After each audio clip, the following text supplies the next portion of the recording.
बिस्मिल्लाहिर्रहमानिर्रहीम।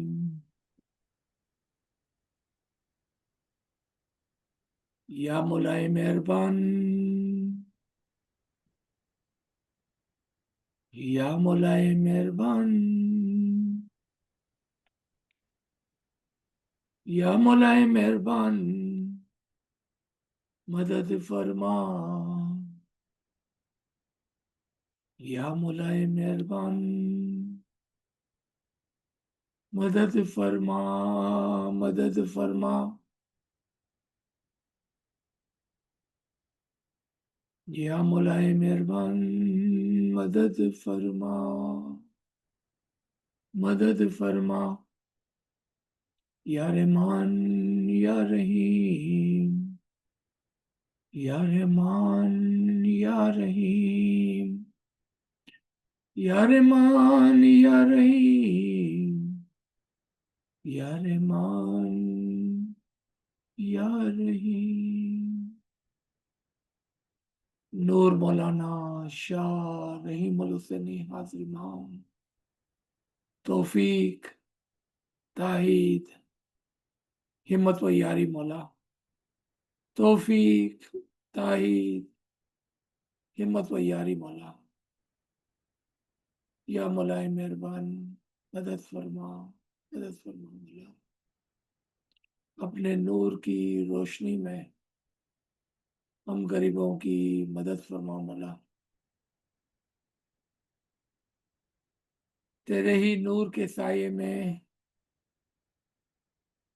हम ये काम कर सकते हैं मौला, अदरवाइज हम कुछ भी नहीं है मौला।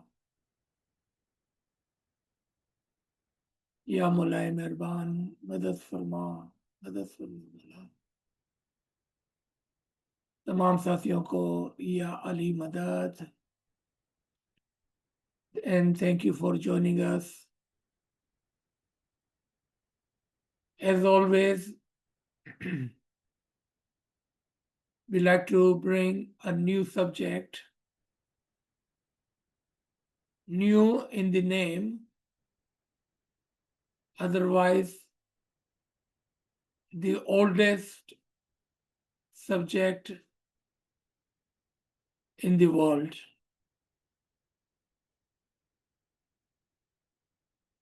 The most talked about, but most misunderstood subject.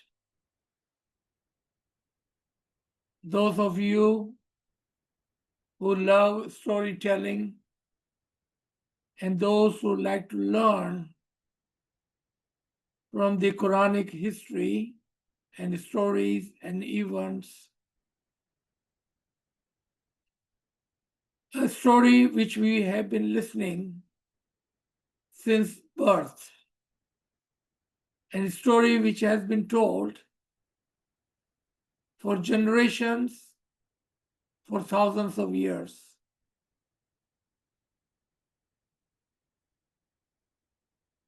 The story of our forefather, our father-e-awwal,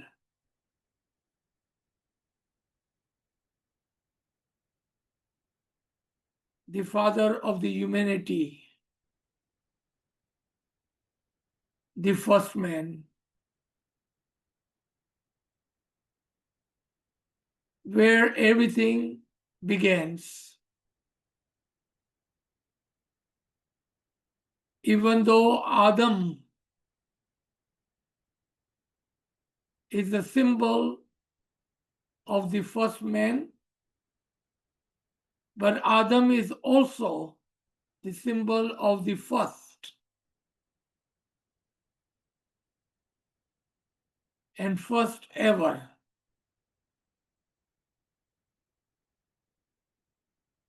Not only first, but first ever.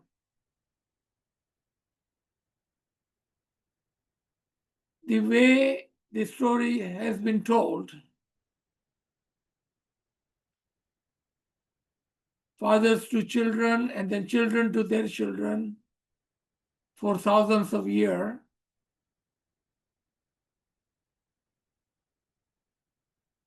with twist, the story is same.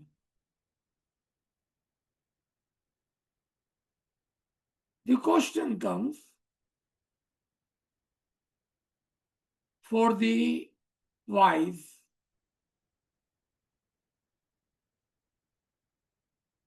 If Adam was the first man ever,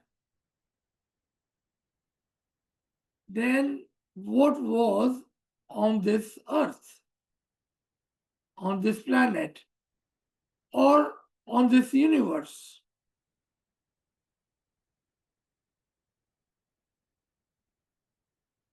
And second question,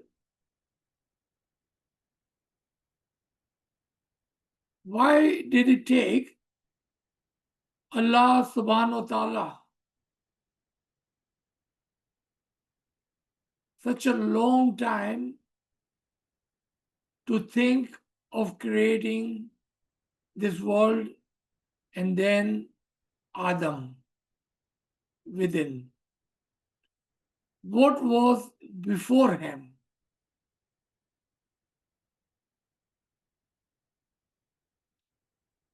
Was Allah not a creator, Khalik? Was Allah not a provider, Rabb, nourisher? Was Allah not Rahman and Rahim?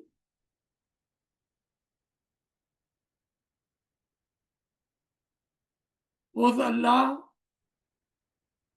not Ghaffar and Jabbar, most forgiving and most forceful?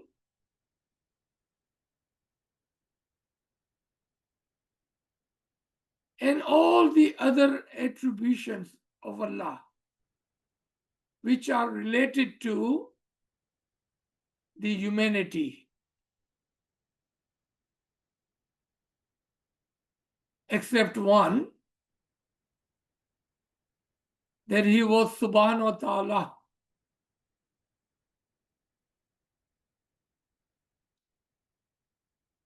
Because that is the only attribution which is pure of all creation and all other attributions. But then how will we understand other 99 names, attributed name of Allah? If we take the Adam out of the picture, or a time where Adam was not in existence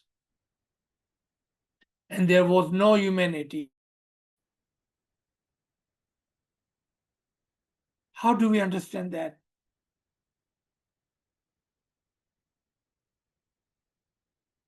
And that makes Adam's story most fascinating, most mysterious, most attention required story. The story, the way it has been told, that maybe there was a day when there was nothing, and all of a sudden Allah subhanahu wa ta'ala decided or thought that let's make a human and let me send my khalifa, my vicegerent, in my place on this earth, on this planet.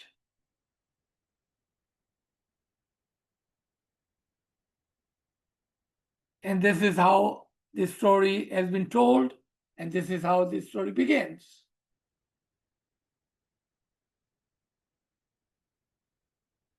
Why this knowledge? When I was thinking about this, the question that came to mind that this story is not a new story, then what would be the reason to retell this story, which has been told by our parents, our grandparents, our great speakers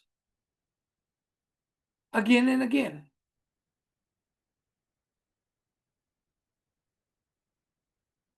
And a farman came to my mind where recently, meaning our 40th Imam Aka Sultan Muhammad Shah Salawatullah Alayhi, may our soul be sacrificed to their Imam, is drawing our attention toward this story of Adam.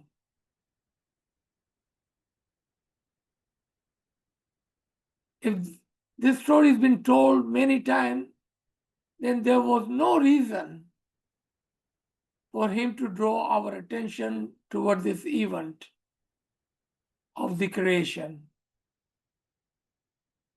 An Imam does not do anything without a reason, without wisdom.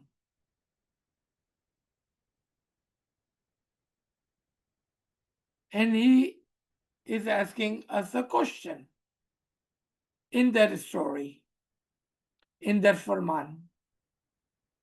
Then have you ever thought, where did Adam come from? He's challenging our mind, our intellect, our logic. Where did Adam come from? Who sent him? What was before him?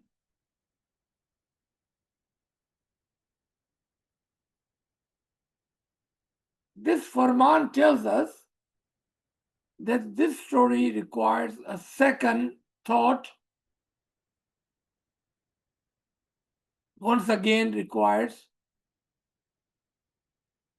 to be look at it and see there was something there that Imam wanted us to understand.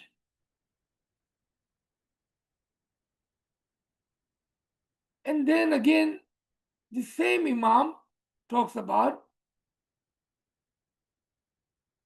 that there was Adam before Adam, and Adam before Adam, and Adam before Adam.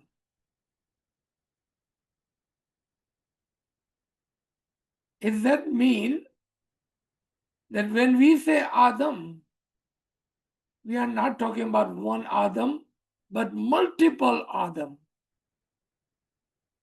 Adam before Adam, and before him, and before him, and before him. So what is this count? How many Adam have come to this earth?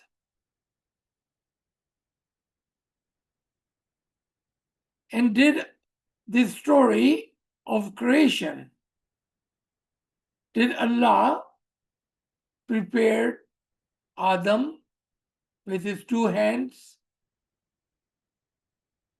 again and again, every single time?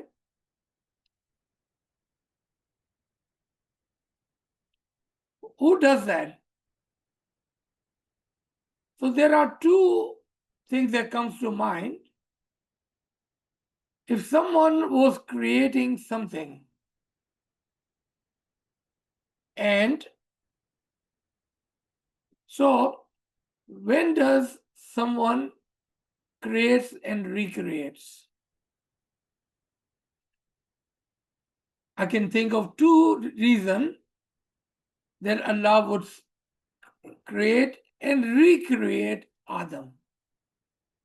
The first reason would be, and we'll take the example of a creator on this earth, in this world. So someone decides to make something and it just did not come out right. So they will break that, destroy that, throw it away, and try it again to make sure whatever they wanted to create is perfect in the way and they wanted it. I don't think this could be the reason that Allah's creation of the Adam somehow did not come out right. So he had to make another Adam, and he had to make another Adam, and yet he had to make another Adam. We will not accept that. Our heart and our Iman will not allow us to think that due to not creating a perfect Adam, Allah had to recreate again and again, and therefore there were many Adams. Or there is another reason someone creates and recreates because they love it and they created a masterpiece and they wanted to see, can I recreate the masterpiece again just as good as before?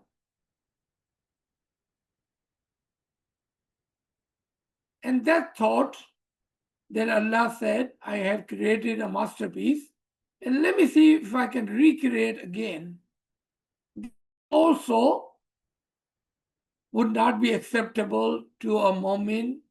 Our Iman, our heart would not allow us.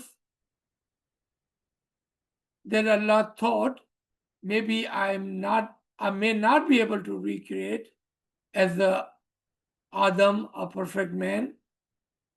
So he tried it again just to see if I can recreate Adam again. And our heart, our Iman will not accept that, will not allow that.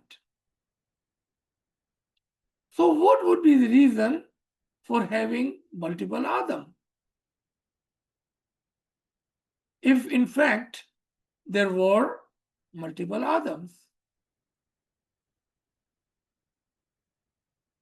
then let's come to the theory that there was only one Adam. Then the question would be, why did Imam talk about multiple Adams? And is there anywhere in the Quran which will identify and would tell us that there were multiple Adams?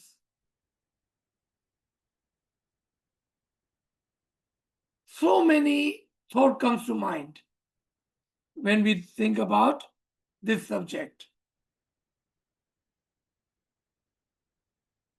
I have a farman on my screen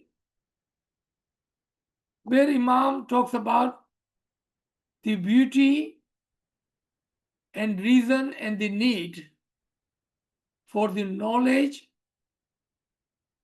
and consolation.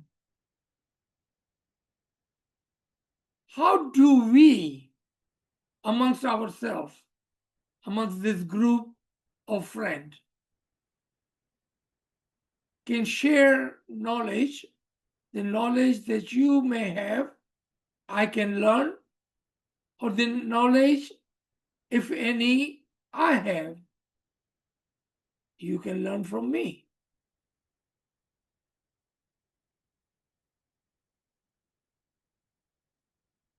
Why so much important of not only the knowledge, but need of discussion? What does discussion do for us? Discussion brings new thoughts, new ideas, new way of looking at things. If we look the world around us, the reason the human are so advanced is due to A, their knowledge and love for their knowledge. And those who love knowledge, you can see how far they have gone. Look at some of the countries in the world where knowledge is encouraged.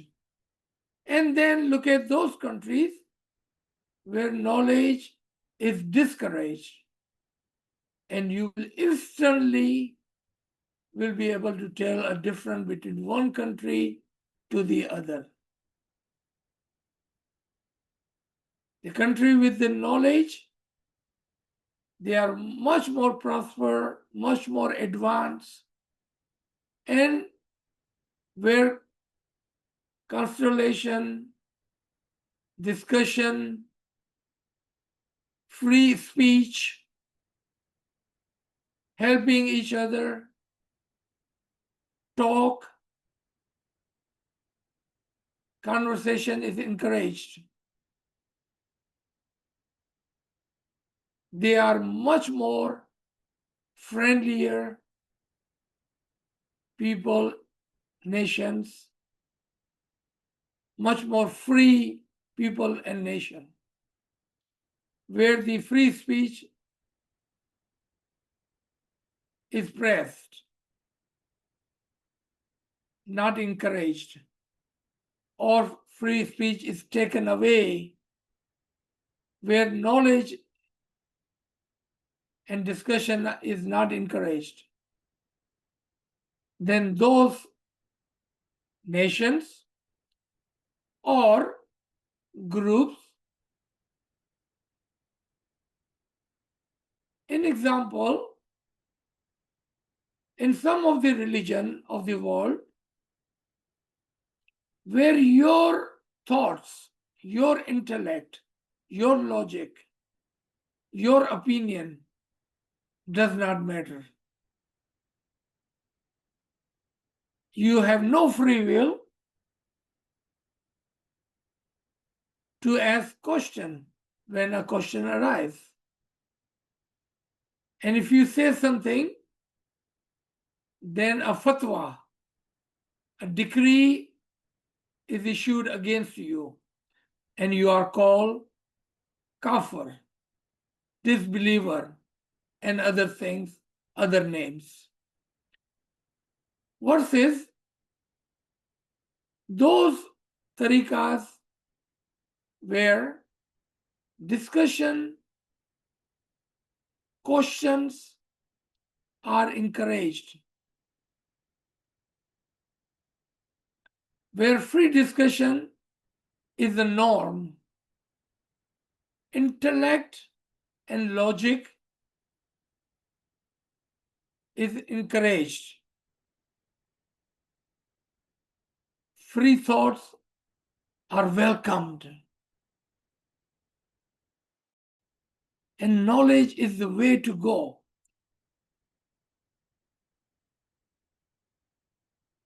So Imam, in his Golden Jubilee speech in Africa, Dar es Salaam, Tanzania, August 18th, 2007. And when I was looking at this date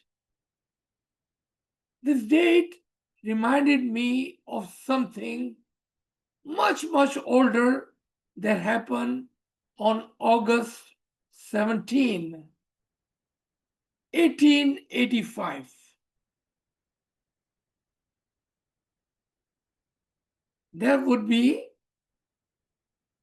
almost 135 years before this Farman, when our great young Imam was coming on the Gadi, on the throne of the Imamat.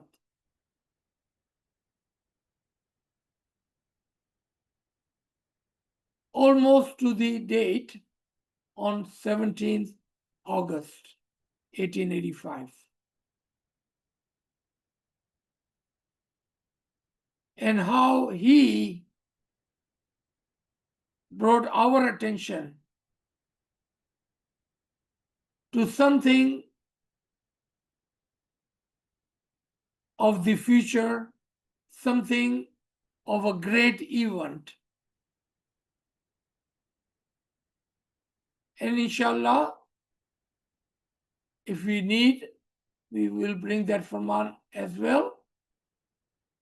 But I hope that all of you know which Furman I am speaking of. Here, in this speech, every word, every speech, every guideline of the Imam to the Mu'mineen is same as the Farman of the Imam.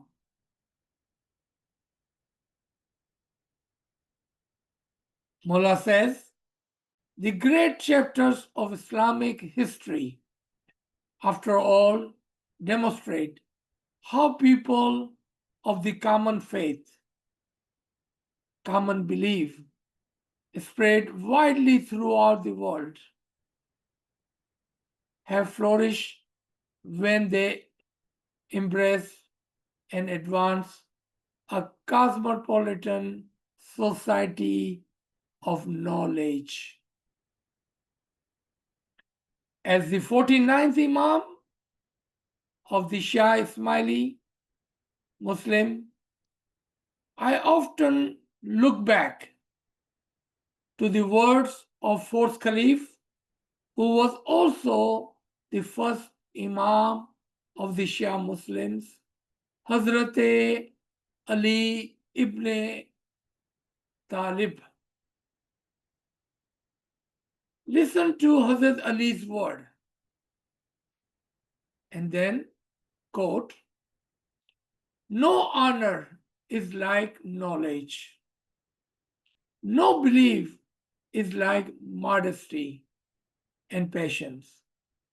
No attainment is like piety. No power is like forbearance.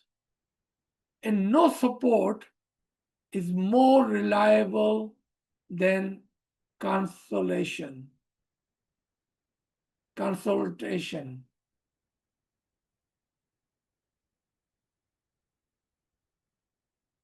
The passage began with the word knowledge and ending with the consultation sums up my message to you tonight. It is my prayer that all of us, with the common commitment to knowledge,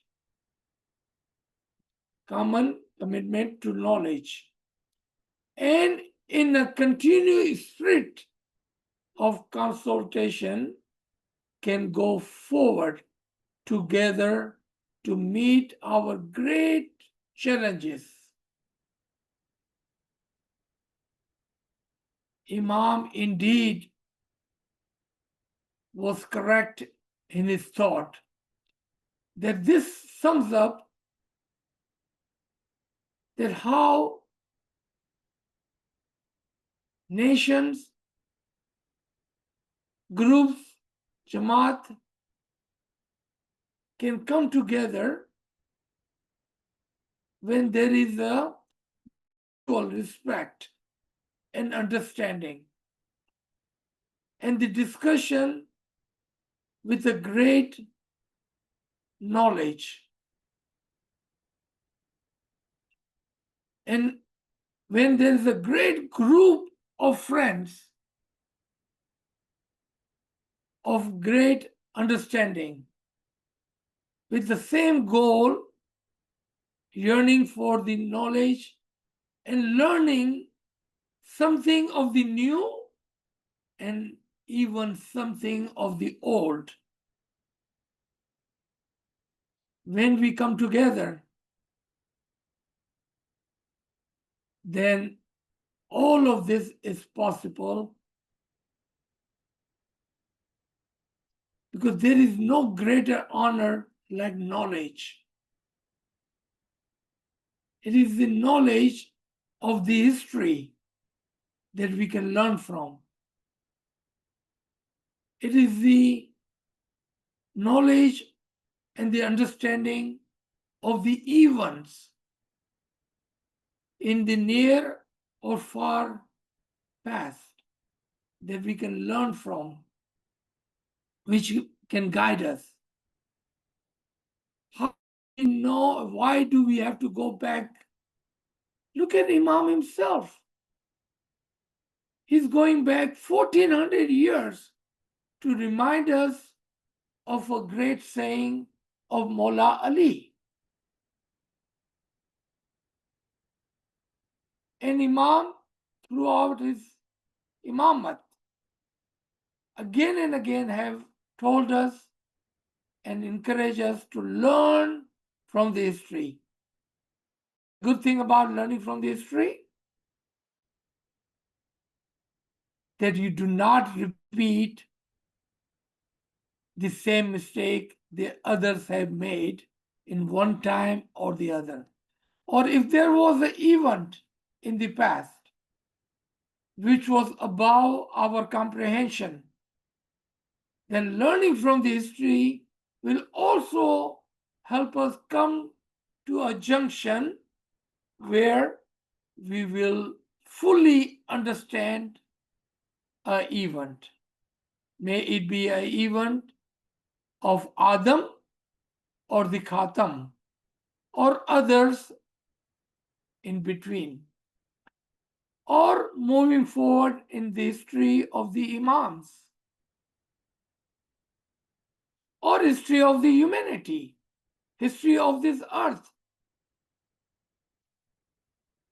will help us understand things in total.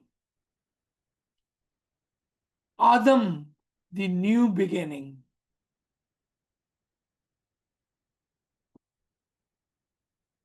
Where in Surah Baqarah, Allah says,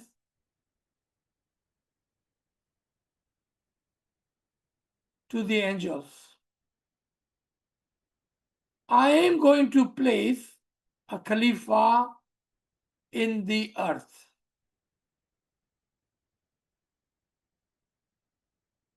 Normally, the word khalifa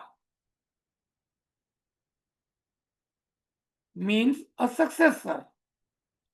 And when do you leave a successor? Either you are going on a long journey, so you leave a successor behind you, or you are permanently leaving a place and therefore you need a successor to look after your things, your business, your homes.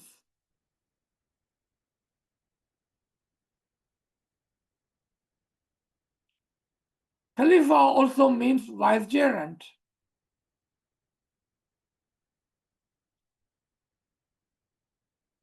Was Allah subhanahu wa ta'ala, who is Awwal and the Akhir,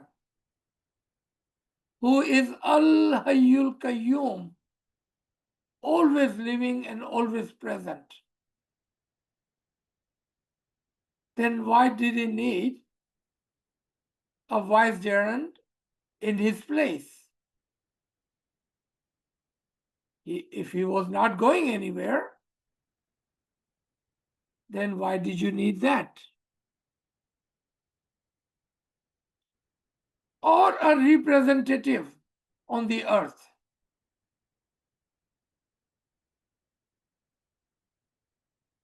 Wasn't Allah sufficient enough to guide the humanity and represent himself in that guidance?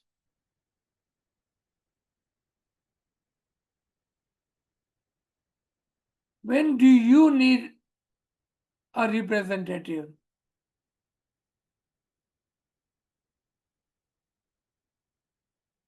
When you cannot reach to the every corner of your business, every corner of your city, every corner of your country, or every corner of your world. Then you need ambassadors, representatives in your place to go and take your message to them. And the reason you do that, because you are not able to, you're not sufficient enough. And we cannot say that for Allah subhanahu wa ta'ala. Was the need for a successor, a vicegerent, a representative on the earth. And someone so perfect, a role model to guide in the place of Allah,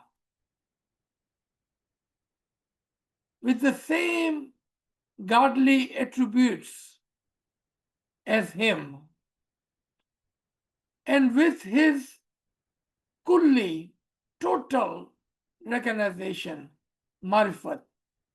So when they ask him of Allah, he would know every single thing about Allah. And when they ask him, how do we see him? How do we reach him? What is the path? Where is that way? How did we come over here? Why we come over here? How did he create us? And all the questions that may be asked of this representative, of this vicegerent, of this successor, of this khalifa, and his way of walking and talking should be a great role model for others.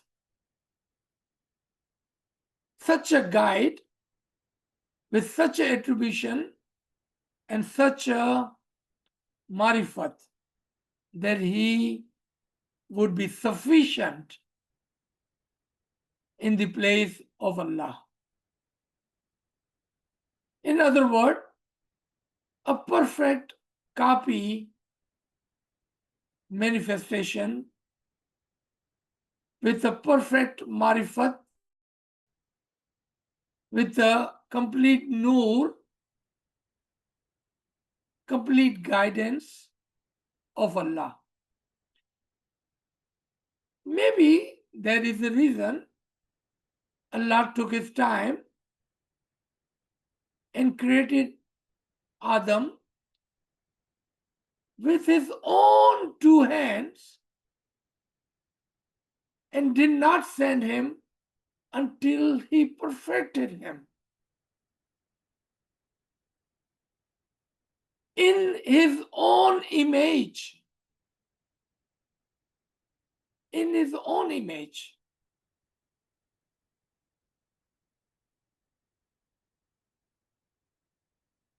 I have one more farman before we end.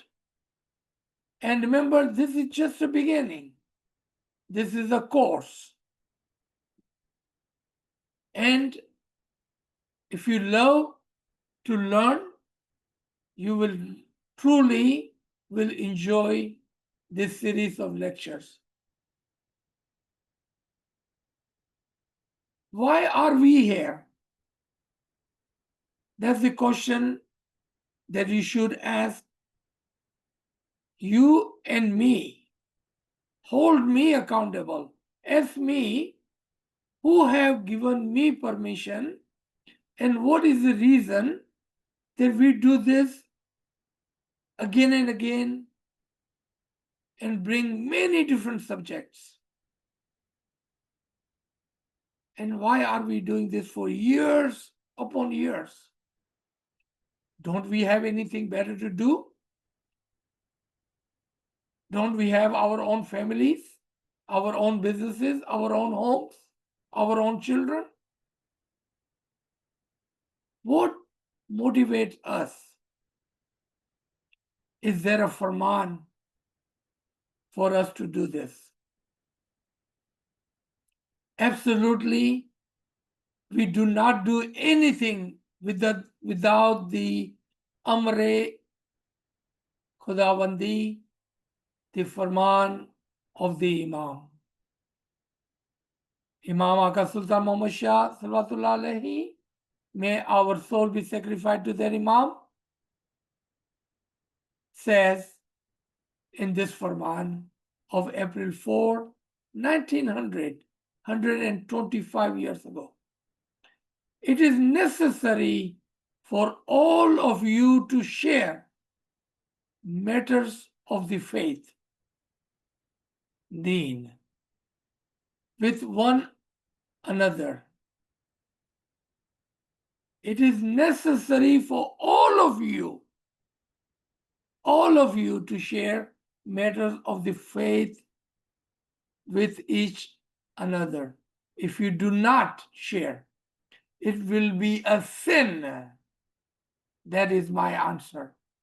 If you do not share, it is a sin. If you know the hakikat and do not tell others, it will be a sin. That is my answer. The entire Jamaat must reflect upon the deen and act accordingly.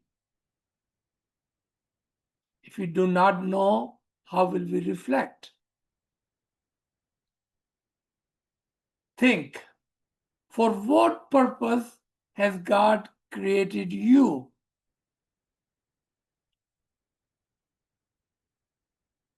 Have you ever thought about that? Have you ever wondered? When you die, what explanation will you give on the day of judgment? Where will you run away then? There is no jungle there through which you can escape unharmed. So think about what is the purpose of our life, our creation. Where did we begin? How did we begin? What was the purpose of the creation? Did Allah create this without any reason?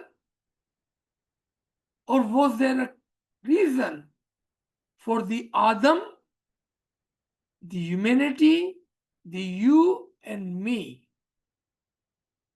Have we ever wondered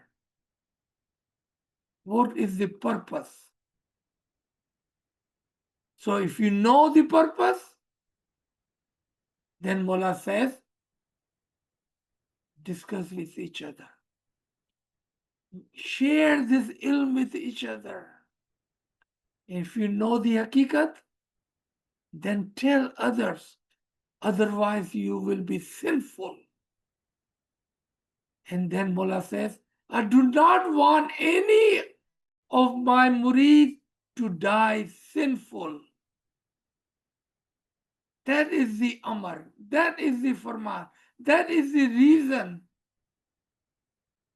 for our time and knowledge Nazrana, week after week, month after month, month after month, year after year, year after year. So our story will begin from the beginning.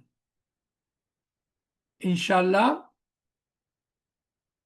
join us on time, listen carefully, share with your family, share with your friends, so you may not be a sinful murid of the Imam Zaman.